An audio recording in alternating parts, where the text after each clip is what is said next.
신약성경 377페이지입니다.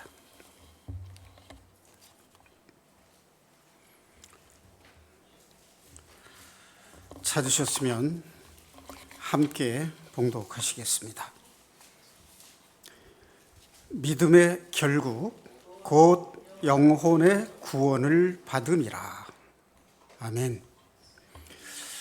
자, 이 말씀을 우리는 어떻게 이해하고 있는지 한번 상고해 보기로 하겠습니다. 자, 여기서 믿음의 결국이라는 말은 믿음의 목적이 뭐냐? 곧 영혼의 구원을 받는 것이다. 자, 이런 말씀입니다. 이 영혼의 구원이라는 말을 영어 성경에 보면 스피릿이라고 되어 있지 않고 소울이라고 되어 있어요. NIV 성경에 보면 소울이라고 되어 있습니다. 스피릿은 영, 소울은 혼, 이렇게 되어 있습니다. 그러니까 혼의 구원을 받음이라 이렇게 되어 있습니다. 이 혼은 창세기 2장 7절에 보면 하나님께서 흙으로 아담을 지으시고 숨을 불어넣으셨다. 숨을 불어넣으시니 생명이 된지라 할 때 그 생명이 바로 혼이라는 뜻이에요. 자, 그 다음에 여기서 이제 또 하나 우리가 생각해야 될 점이 뭐냐면 구원을 받음이라 할 때 이 받음이라 하는 말의 시제를 한번 생각해 볼 필요가 있어요. 받음이라가 지금 현재 완료형인가요? 아니면 진행형인가요? 네, 진행형이라는 겁니다. 진행형이라는 것은 아직 완성되지 않았다는 뜻입니다. 제가 천국 가는 구원과 성화의 구원을 이루어가는 성화에 대한 말씀을 여러 가지 비유로 말씀을 드렸는데, 전에 제가 열매가 이제 봄에 꽃이 폈다가 꽃이 지면서 이제 열매가 맺는데, 그 열매가 여름을 지나면서 크게 튼실하게 자라서 가을에 서리를 맞고 이제 떫은 맛과 신맛이 이제 빠지고 단맛이 스미면서 시원한 과일로 이제 완성이 되는 그것을 들어서 이제 말씀을 드린 적이 있고, 전번에는 유태인 결혼 풍습을 가지고 말씀드린 적이 있습니다. 그러니까 정혼을 하고 난 뒤에 1년 뒤에 결혼을 한다. 그러니까 정혼이라는 것은 신랑과 신부가 결혼을 약속한 겁니다. 지금 결혼이 이루어진 게 아니에요. 그러니까 정혼을 했다는 것은 신부의 자격을 얻었다는 뜻이에요. 그것이 이제 천국 가는 구원을 얻은 겁니다. 자, 그런데 정혼이 1년 뒤에 결혼이 돼야 완성이 되는 거예요. 그러니까 정혼하고 결혼할 때까지 1년 기간 동안 신랑을 사모하는 마음으로 자신의 그 신랑을 향한 마음을 순결하게 지켜야 된다는 겁니다. 그러니까 신랑이 아닌 다른 사람에게 마음을 준다든가 또는 신랑을 사모하는 마음을 잃어버렸다든가 하게 되면 문제가 된다는 겁니다. 그래서 이제 천국 가는 신분, 하나님의 자녀가 되는 구원을 얻는 그 구원하고, 신부로서 신랑을 맞아 결혼하는 이 구원이 완성되는 구원을 향해서 진행이 되는 이 진행되는 구원, 그걸 이제 우리가 성화라고 얘기합니다. 그러니까 하나님의 자녀가 됐다는 것은 이제 생명으로, 새 생명으로 태어났다는 것을 의미하는데, 새 생명으로 태어났으면 훌륭한 인품을 지닌 자녀로 장성해지는 것이 중요하다는 겁니다. 그것을 항상 염두에 두시는 게 좋을 것 같습니다. 그래서 믿음의 결국은, 믿음의 목적은 혼의 구원이고 그것은 진행되는 거다 하는 얘기입니다.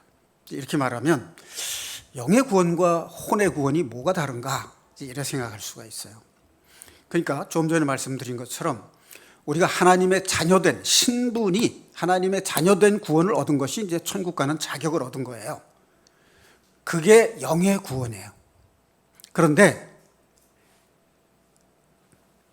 주님이 재림하시는 날까지 우리의 믿음이 성령님의 인도하심을 따라서 성화되어 가고 완성되어 가는 것을 우리가 믿음 안에서, 그리스도 안에서 믿음을 지켜야 된다는 겁니다. 다른 말로 표현하면 가지가 포도나무에 붙어 있어야만 뿌리로부터 올라오는 영양분을 흡수해서 열매를 맺을 수 있다. 열매 맺지 못하는 가지는 베어져서 불사르게 된다 하는 요한복음 15장 말씀이 있습니다. 그러니까 우리가 믿고 구원을 받았으면 포도나무이신, 참 포도나무이신 예수님께 붙어 있어야만 열매를 맺을 수 있다, 그런 뜻입니다. 자, 그럼 이제 여기서 혼의 구원이라 할 때 그 혼이라는 게 뭐냐면, 우리가 하나님이 흙으로 사람을 지으시고 숨을 불어넣었을 때 하나님의 숨이라는 것이 생명이에요. 그 생명을 불어넣었을 때 우리가 살아있는 혼이 된 겁니다. 소울이 된 거예요. 그러면 우리가 영으로 죽었던 양심이 하나님의 말씀으로 우리가 죄인 되었음을 깨닫고 우리의 구원자 되신 예수님의 보혈의 은혜로 구원을 받았다 하는 것을 믿는 그 믿음이 영의 구원이에요.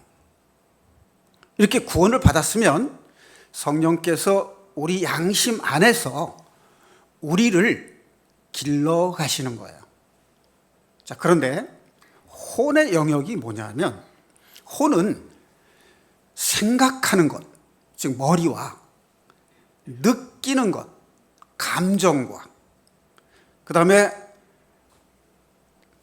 뜻, 의지라고 하는 것은 이 배심에서 나오는 거예요. 그래서 우리가 옳다고 생각하고 삶에서 이루어내야 되겠다라고 하는 결심을 하게 되면 그걸 실천하고자 하는 의지가 있습니다. 그러니까 머리와 가슴과 배, 이 세 가지가 합쳐진 것이 혼이에요. 그것을 가리켜서 다른 말로는 자아라고 해요. 그게 진짜 자기예요. 그걸 우리는 인격이라고 말합니다. 그럼 구원받은 사람은 그 인격이 신앙인의 인격으로 성장해 가야 된다, 그 말이에요. 자, 그러면 구원이 이루어가는 것이라는 말씀을 고린도후서 7장 10절을 한번 확인해 보겠습니다. 구원받는 순간 완성된 것이 아니라 이루어가는 것이라고 하는 것을 항상 염두에 두시는 것이 우리가 구원받은 이후에 신앙생활을 하는데 굉장히 중요한 역할을 합니다. 고린도후서 7장 10절입니다. 신약성경 293페이지 찾으셨으면 함께 봉독하시겠습니다. 하나님의 뜻대로 하는 근심은 후회할 것이 없는 구원에 이르게 하는 회개를 이루는 것이요 세상 근심은 사망을 이루는 것이니라. 그러니까 우리가 세상 근심은 하지 말아야 되고 하나님의 뜻대로 하는 근심을 해야 돼요. 그러니까 세상 근심 안 하려면 어떤 근심을 하면 된다? 하나님의 뜻대로 근심을 하면 세상 근심을 안 할 수 있다. 그럼 하나님의 뜻대로 하는 근심이 뭐라고요? 후회할 것이 없는 구원에 이르는 회개. 자, 여기 잠깐만 주목해 주십시오. 믿음이 열매로 왔습니까? 씨앗으로 왔습니까? 우리 마음에 그리스도의 복음의 말씀이 씨앗으로 떨어졌어요? 열매로 떨어졌어요?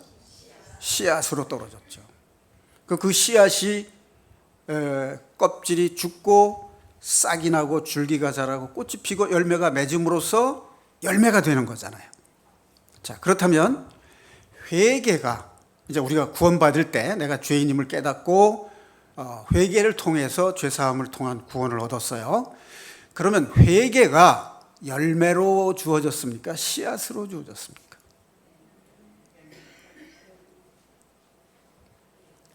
그래요? 잘 구분이 안 갑니다. 그러면 마태복음 3장 8절 한번 볼게요. 마태복음 3장 8절. 신약성경 3페이지입니다. 그러므로 회개에 합당한 열매를 맺고 이렇게 되어 있죠. 그럼 열매를 맺으라는 거죠?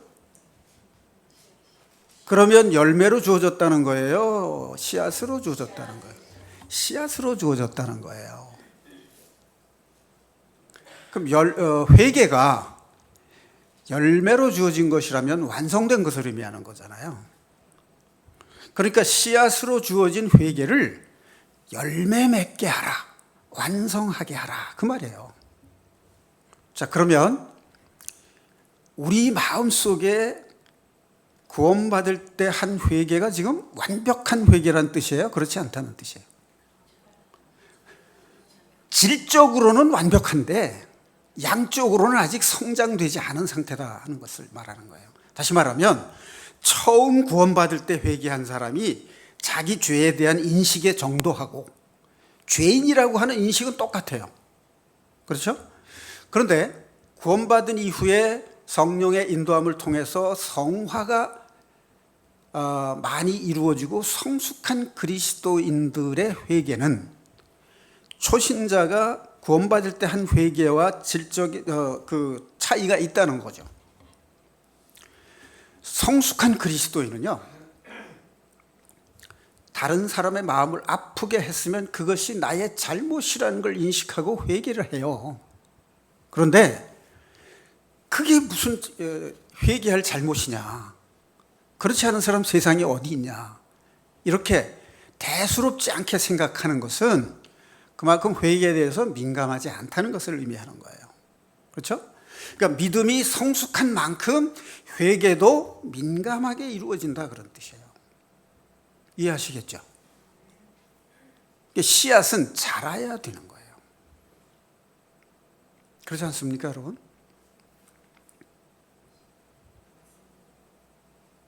그러니까 내가 용서를 해야 되는데 용서가 안 된다. 그럼 용서하려고 하니까 안 돼서 용서하게 해달라고 기도를 하니까 용서하는 마음으로 응답을 하신 것이 아니라 그러면 너는 죄가 없느냐라고 말씀을 주셔서 죄를 깨닫고 자신을 낮춰 회개를 하니까 용서가 됐더라 하는 얘기예요. 그게 뭐냐면 자라는 거예요. 그런 식으로 우리 마음속에 회개가 이루어지는데 이 회개도 인격적으로 이루어져야 돼요. 우리가 그냥 회개 그러면 이제 막연하게 생각을 하는데, 조금 전에 혼의 구원이라고 했는데 혼이 무엇으로 되어 있다고 했냐면 머리와 가슴과 배로 되어 있다고 그랬죠. 그러면 이제 회개를 할 때 회개의 정의를 어떻게 내리냐면 첫 번째가 죄를 깨닫는 거예요. 그렇죠? 죄를 깨달아야 회개할 거 아니에요. 죄를 깨닫는 거는 뭘로 깨닫느냐 하면 머리로 깨닫는 거예요. 지식으로 아는 거예요. 말씀을 들으면 지식으로 아는 거예요. 그러면 자신이 죄인이라는 걸 깨달으면 우리의 마음은 어떤 상태가 되냐면, 내가 왜 죄를 지었던가, 나는 왜 죄를 지을 수밖에 없는 존재인가, 그것을 슬퍼하고 애통해하게 되고 내가 죄를 미워하는 마음을 갖게 되는 게 이게 가슴으로 하는 회개예요.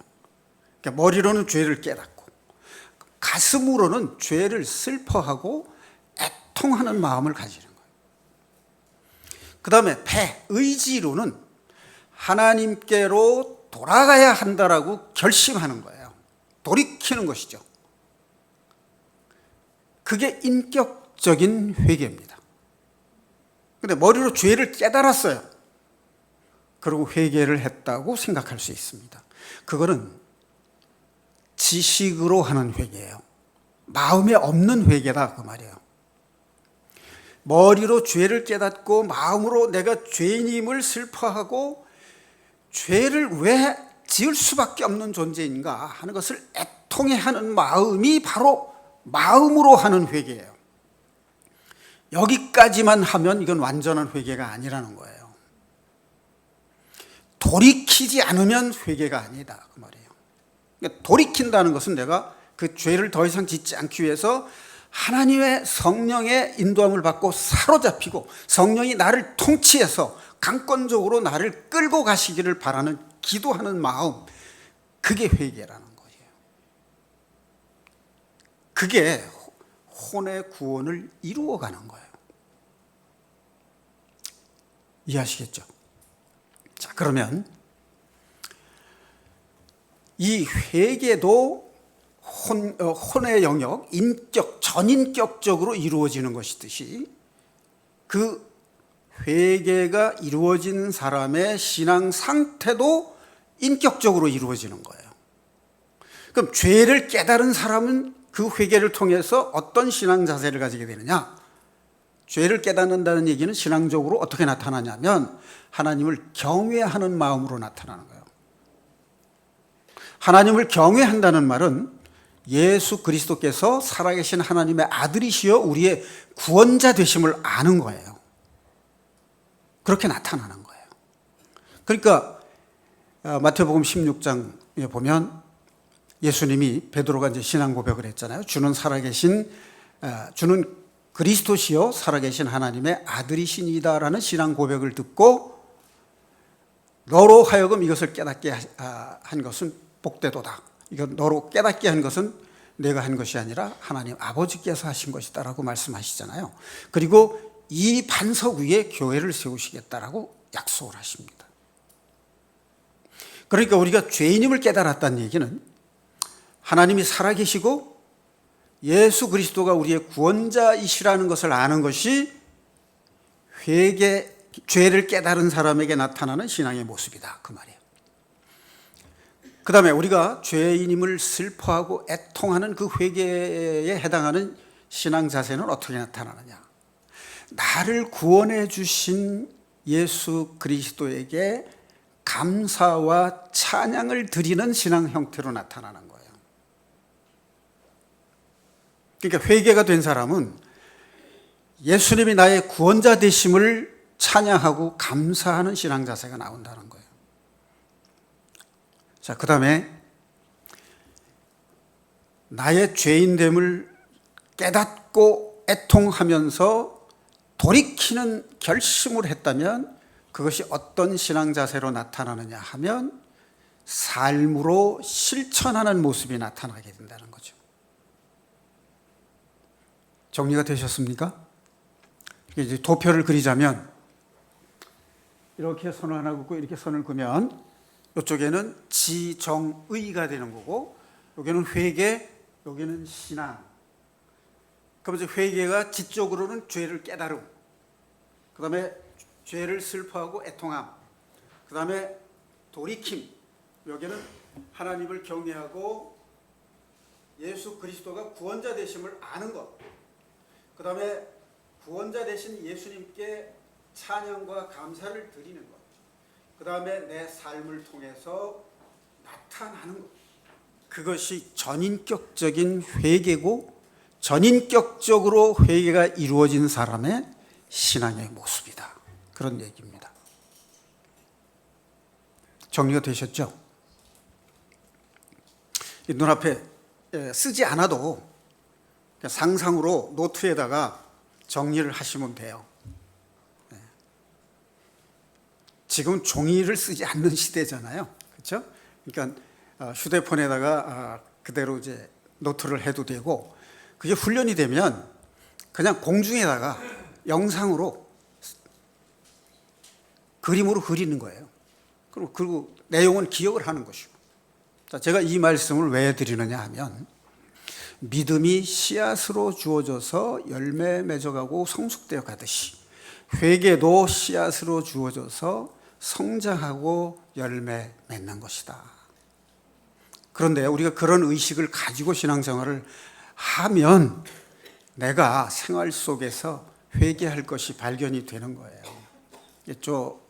일부 예배 시간에 제가 말씀드렸는데 내가 가지지 못한 것을 항상 받기를 원하는 기도를 계속했었는데 이 병원에 가서 환자들 보면 내가 진짜 받은 게 많고 복을 많이 받은 사람이라는 것을 알게 돼요. 그러면 그때 우리의 마음속에 어떤 생각이 들어오냐면, 내가 받은 은혜를 감사할 줄 모르고 달라 하는 기도를 했구나 하는 것이 회개가 되는 거예요. 자, 그러면 그 사람의 마음이 어떻게 변하냐면, 받은 것에 대한 감사가 이루어지게 되면 그 감사하는 삶을 통해서 내가 바라고 원하는 일들을 하나님께서 내 삶을 통해서 이루어 가신다는 거예요. 내가 바라고 원하는 그 기도가 내 삶에서 이루어지기를 바라는 마음이 있으면 어떻게 살면 된다고요?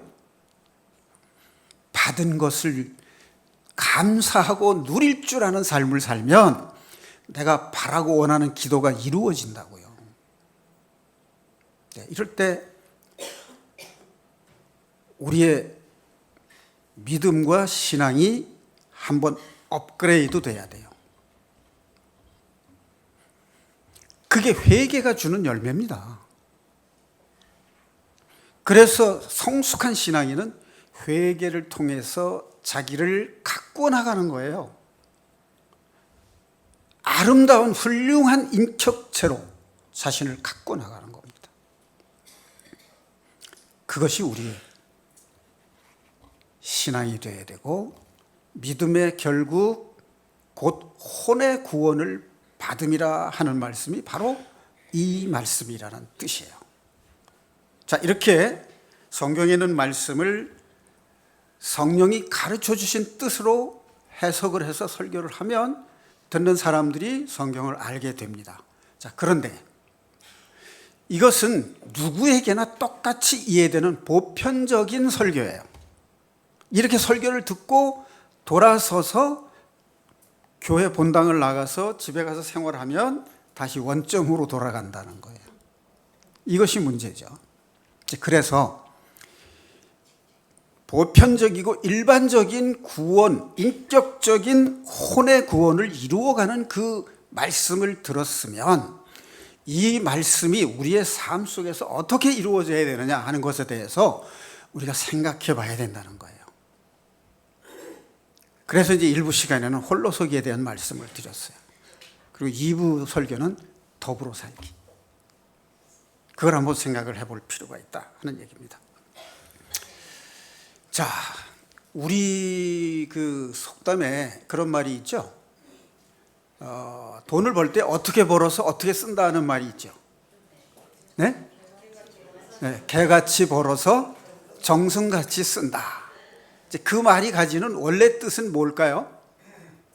돈을 벌 때는 힘들고 어렵고 자존심 상하는 일이 있더라도 마다하지 않고 번다. 그런 뜻이죠. 그럼 정승같이 쓴다는 얘기는 품위 있게 쓴다는 말이에요. 그렇죠? 그럼 여러분 이 말을 더 좋은 뜻으로 한번 바꾼다면 어떻게 하면 좋을까요? 예? 예, 그렇죠.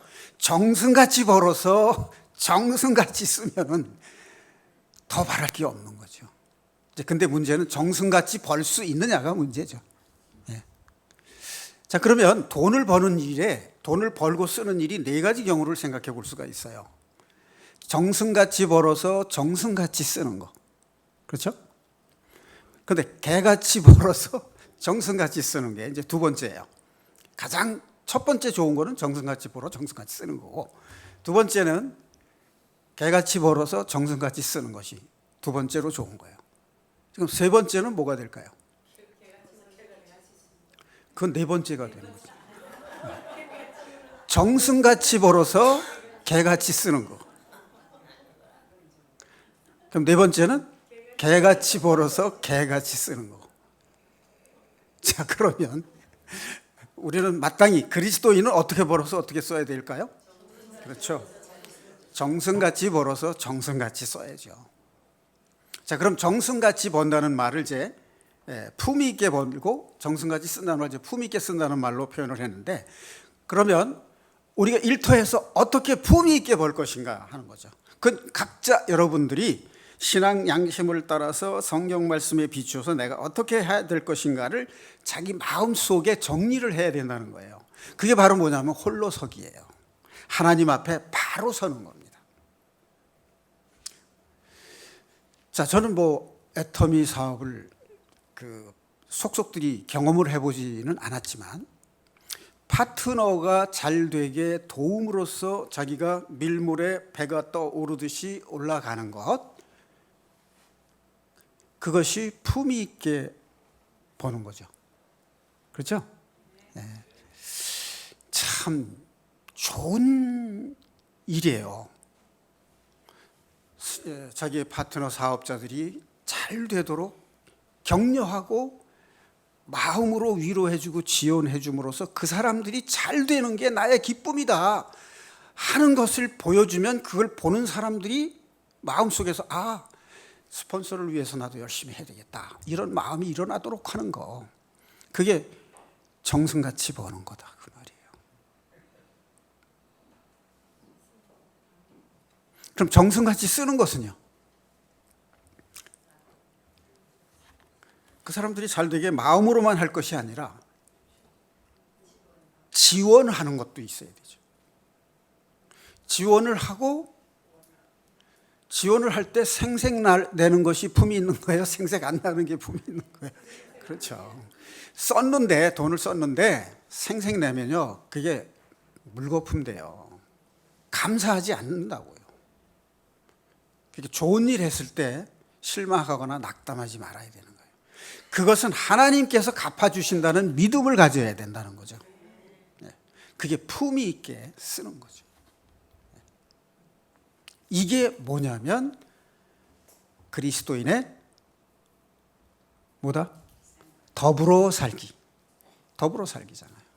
그렇죠? 자, 그러면 이 사업에는 이러한 룰이 있어요.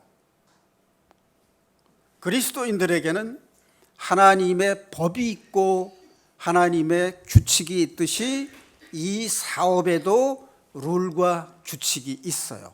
그러면 그리스도인은 마땅히 그 법과 규칙을 지켜야 돼요? 안 지켜야 돼요? 지켜야 되죠. 지키는 자체가 홀로서기고 모두가 다 지키면 더불어 살기가 되는 거죠. 그런데 다른 사람에게는 지키라고 하고 자기는 지키지 않는다면 자기는 초월자가 되는 거죠. 그렇죠? 그러면 이게 이런 식으로 생각하면 누가 주는 마음이에요, 이게? 그거는 하나님이 주시는 마음입니까? 아니면 사탄이 주는 마음입니까? 사탄이 주는 마음이죠. 자, 그래서 우리가 성경을 읽고 신앙적으로 알았으면 우리의 실제 생활과 삶 속에서 그것이 적용되는 것이 바로 하나님의 말씀이 우리 삶의 능력이 되는 거다 그 말이에요.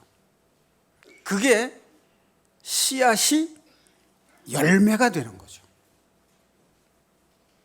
그러니까 우리는 신앙생활은 열매 맺는 신앙생활을 해야 된다, 이렇게 말씀을 드릴 수가 있습니다.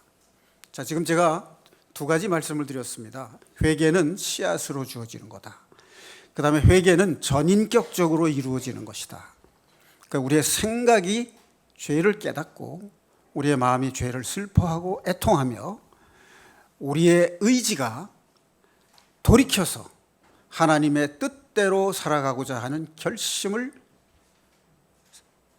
하는 것이고, 그것이 신앙으로는 어떻게 나타나냐면 하나님을 경외하는 마음, 예수께서 그리스도이심을 아는 것, 그리고 그분의 우리를 위한 희생에 대한 감사와 찬양을 드리는 것이 마음으로 나타나는 신앙의 모습이고, 삶을 통해서 우리에게 주어진 것을 누리고 하나님께 영광 돌리는 그것이 돌이킨 삶을 사는 사람이 신앙의 모습이다, 그 말씀을 드렸고, 그 다음에 이렇게 하나님 앞에 바로 서는 것이 홀로서기고, 이것을 우리의 삶에 적용해서 내가 관계를 맺고 사는 사람들과 함께 서로 축복해주고 다른 사람이 잘 살 수 있도록 마음을 써주는 그것이 바로 더불어 살기다 하는 거죠.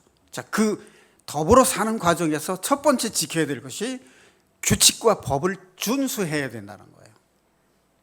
다른 사람에게 지키기를 바란다면 나도 똑같이 지켜야 된다는 거죠. 예를 들면 이제 교통법규 같은 걸 예로 들면요, 차선을 따라서 가야 되죠. 차선을 바꿀 때는 깜빡이를 켜고 들어간다는 신호를 한 다음에 여유 있게 뒤에 사람들이 대비를 하도록 하고 들어가야 돼요.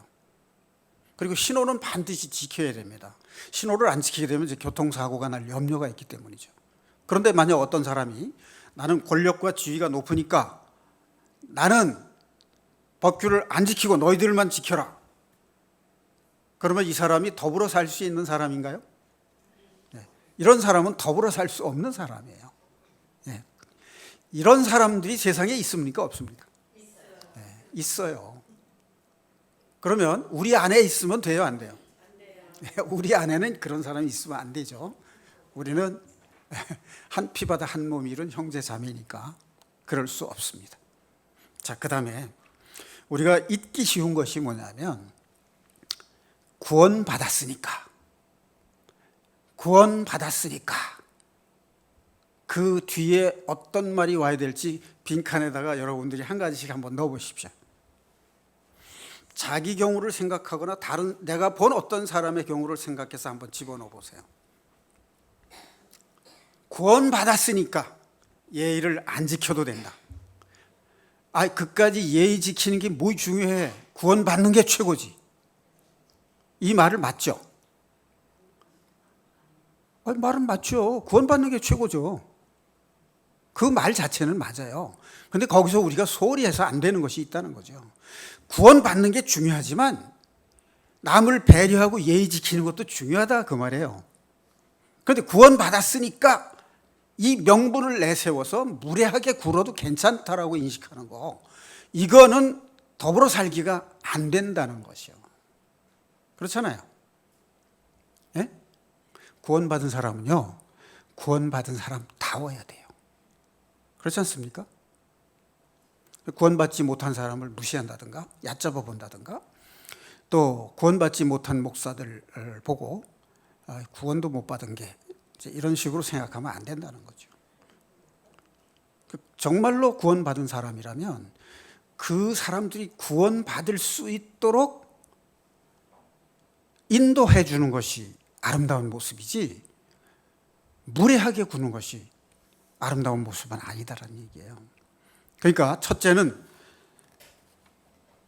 법을 지켜야 돼요. 법이라는 게 하나님의 말씀 자체가 법입니다. 율법이고 순종하라 하는 게 하나님의 법이에요. 자, 여러분 이렇게 한번 생각해 보세요. 만약에 태양이 하나님의 말씀에 순종하지 않으면 어떤 현상이 일어날까요? 태양이 정해진 규칙대로 안 돌아가고 삐딱하게 돌아간다고 그러면 어떤 현상이 생기겠어요? 이게 태양계에 대혼란이 일어납니다. 모든 자연현상은 다 하나님의 말씀에 복종하고 순종해요. 그런데 사람이 문제예요.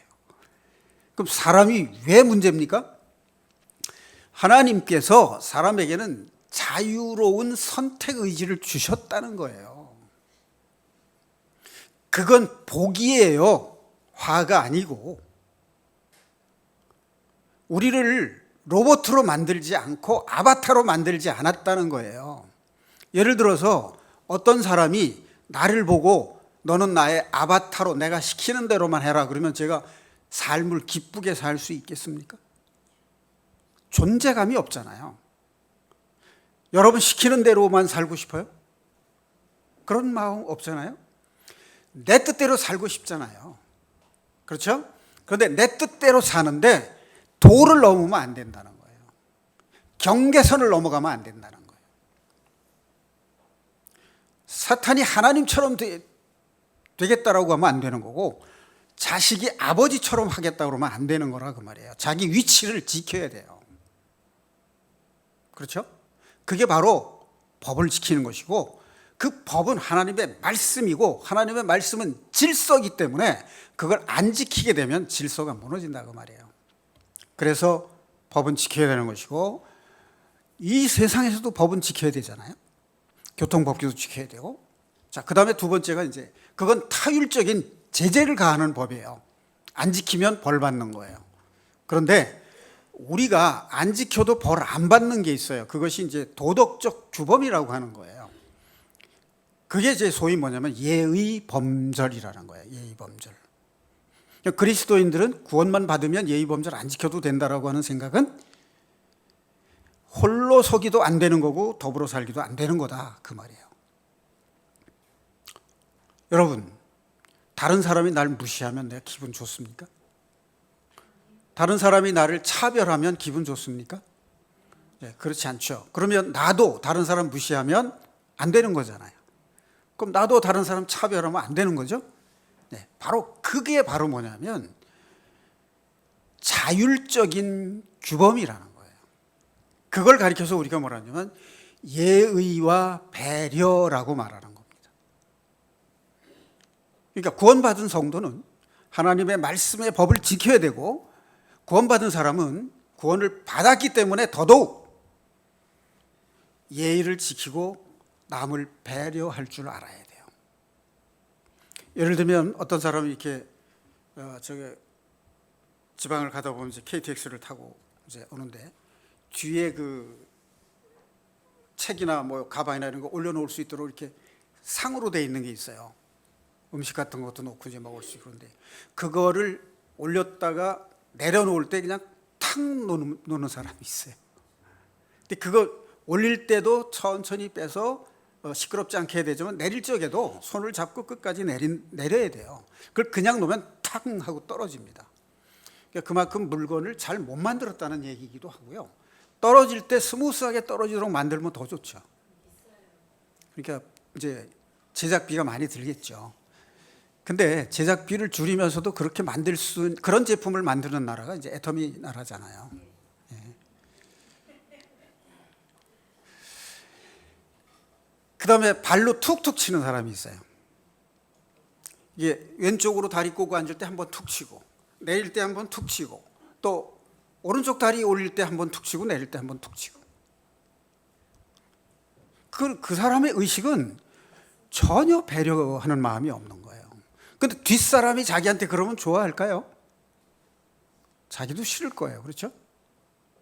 그리고 옆에 앉으면 광주 송정에서 사는데 용산 올 때까지 계속 전화하는 사람이 있어요. 자기 깐에는 작은 소리로 한다고 소곤소곤해요. 그런데 작은 소리로 소곤소곤 하는 것도 어느 정도지. 2시간 계속해 보세요. 그 소리가 점점 크게 들려요. 그래서 신경이 쓰입니다. 그러니까 적당히 하고 끊어야 되죠. 열차 안에서는. 길게 하려면 통로에 나가서 해야 되고요. 그런 것이 배려심이라는 거예요. 그러니까 그리스도인은 신사도를 가져야 된다는 거예요. 배려할 줄 알아야 되고 예의를 지킬 줄 알아야 돼요. 근데 이 교인들이 자신들도 모르게 저지르는 무례함이 있어요. 이게 일반인들도 마찬가지인데 이게 때로 몰려다니는 사람들이 꼭 문제야. 등산하고 오는 아저씨들 전철 타면은 술에 어느 정도 취해서 이제 타요. 뭐 거기서 이제 자기들끼리 얘기하는데 목소리가 너무 커 시끄러워. 그리고 바닥에 몇 사람이 앉아요. 그럼 거기서 또 소주를 또 이렇게 앉아서 마셔요. 그걸 보는 그 사람들의 마음 심리가 어떻겠어요? 근데 그 사람들이 혼자 있으면 그렇게 하겠습니까? 자기네 무리가 집단이 있으니까 그걸 믿고 개판치는 거죠. 그럼 그리스도인들은 그렇게 안 할 것 같죠? 식당 가면요, 아주 무질서하긴 짝이 없어요. 그리고 신발 벗어놓을 때 우리가 여러 사람이 들어가면 들어가면서 신장을 찾아서 신발을 넣어놓으면 뒷사람 들어오기 좋은데 그냥 다 벗어놓고 들어가서 그 안에가 그냥 밟고 들어가야 되는 그런 상황. 근데 치우는 사람이 없습니다. 그걸 누가 치워주겠습니까?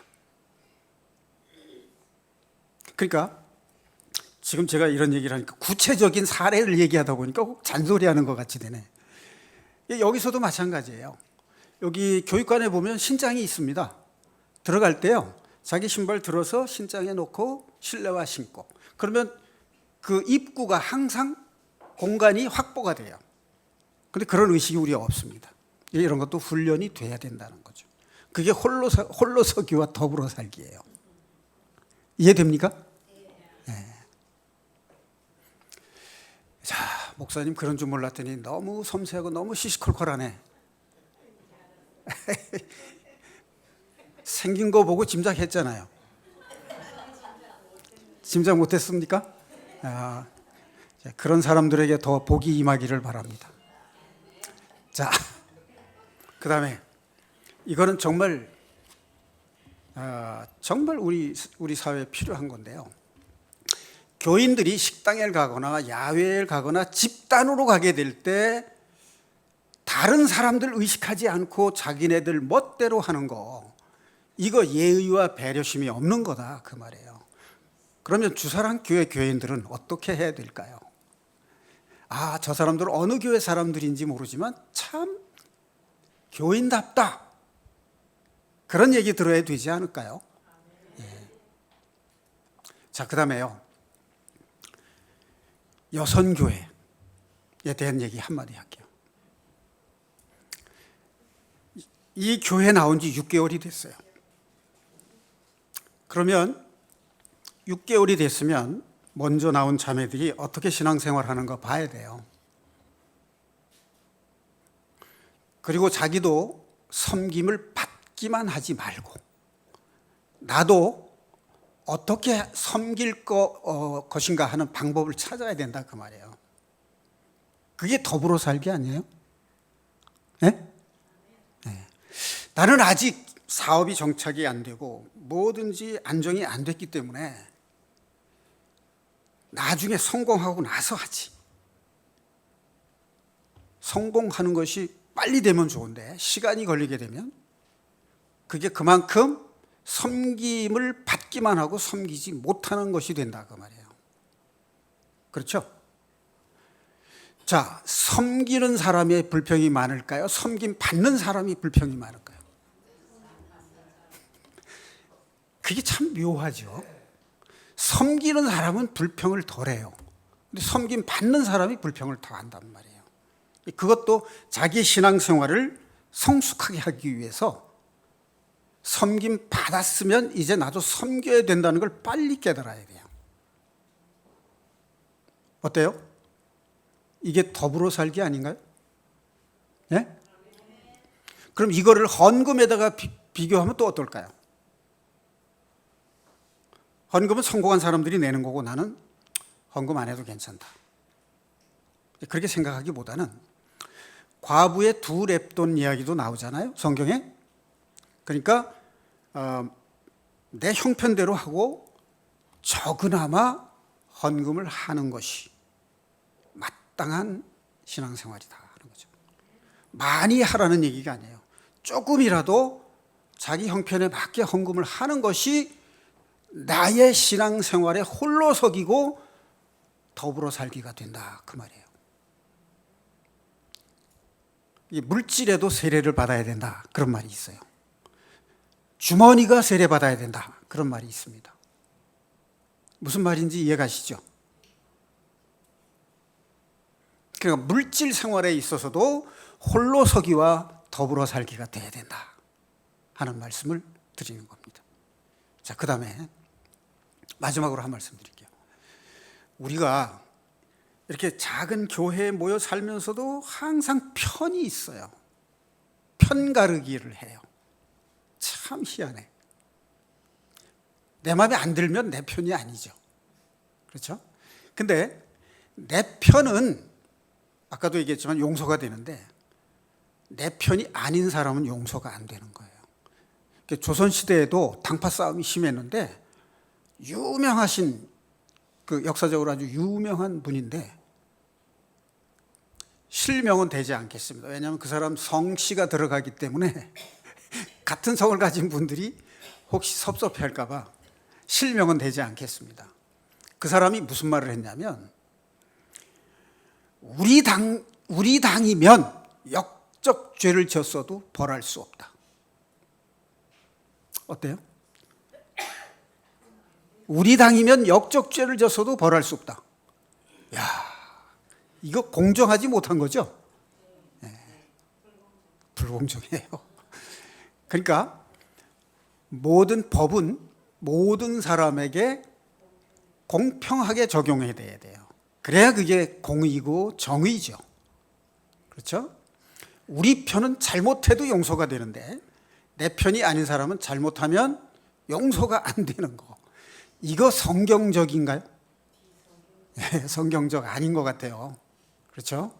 네, 그래서 내 편이라도 잘못하는 게 있으면 권면해서 고치도록 해야 되고 우리 편 아니더라도 잘못한 거 있어 미워만 할 게 아니라 그 사람을 사랑으로 변하게 만드는 것이 성경적이고 그것이 주님 앞에 더불어 살기가 되는 거예요.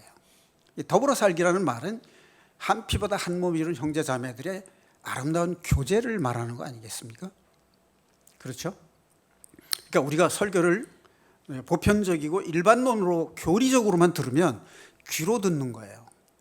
그 귀로 들은 것을 자기 마음에 새겨서 삶에 실천하는 것이 내가 할 몫입니다. 그래서 제가 일반적인 교리, 보편적인 교리만 설교를 하다 보니까 성도들이 변화가 좀 잘 안 보이는 것 같아서 구체적인 사례를 들어서 지금 말씀을 드리는 겁니다. 변화돼야 됩니다. 아름다운 주의 말씀을 듣기만 하고 우리 마음이 변화되지 않고 우리의 삶이 변화되지 않는다면 우리가 아름다워지지 못하는 거잖아요. 씨앗을 받았는데 열매 맺지 못하는 거잖아요.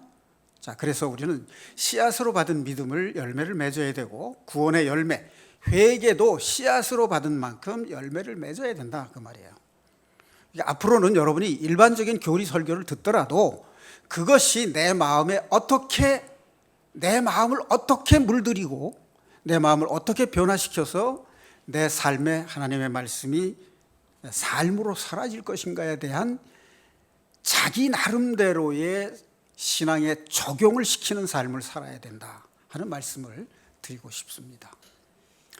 그리스도인들의 홀로서기와 아름다운 더불어 살기가 우리 안에 이루어져서 우리의 삶이 그대로 우리의 기쁨과 승리가 되고 하나님께는 영광이 되는 그런 삶을 사시기를 주님의 이름으로 축원드립니다. 네, 기도하시겠습니다.